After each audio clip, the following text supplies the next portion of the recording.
మేడారం సమ్మక్క సారళమ్మలను ఒక్కసారి దర్శించుకుంటేనే జన్మ తరించింది అని భావించే భక్తులు కోట్లాది మంది. మరి ఆ తల్లులు కొలువైన గద్దెల ప్రాంగణాల్లో వందల ఏళ్లు నిలిచిపోయే సరికొత్త శిల్పకళ అందాలను చెక్కే సేవలో పాల్గొనే అవకాశం లభిస్తే అంతకంటే మహద్భాగ్యం ఉంటుందా? ఆ మహద్భాగ్యాన్ని దక్కించుకున్నారు తమ ప్రతిభతో ఖండాంతరాల్లో ఖ్యాతిని దక్కించుకున్న నంద్యాల జిల్లాలోని శిల్ప కళాకారులు. ఆళ్లగడ్డ కళాకారులకు ఎన్నో ఆలయాల శిల్పాలను చెక్కిన అనుభవమే కాదు, సుదీర్ఘ చరిత్ర కూడా ఉంది. మొదట్లో దురుగడ్డ వీరభద్రాచారి, బాలవీరాచారి సోదరులు శిల్పాలు చెక్కడం ప్రారంభించారు.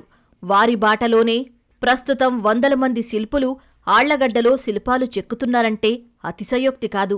2018లో శిల్పకళలో ఆళ్లగడ్డకు భౌగోళిక గుర్తింపు లభించింది. ఎక్కడ ఆలయాలు నిర్మిస్తున్నా అక్కడ వీరు ఉండాల్సిందే. ఇక్కడ 100 శిల్పకళా మందిరాలు ఉన్నాయి. శిల్పులతో పాటు మొత్తం 2500 మంది ఉపాధి పొందుతున్నారు. ఇక్కడ పనిచేస్తున్న శిల్పుల్లో 80% మంది 45 ఏళ్లలోపువారు ఉండడం విశేషం. ఇందులో ఎక్కువ మంది వంశపారంపర్యంగా వృత్తిని నేర్చుకున్నవారే.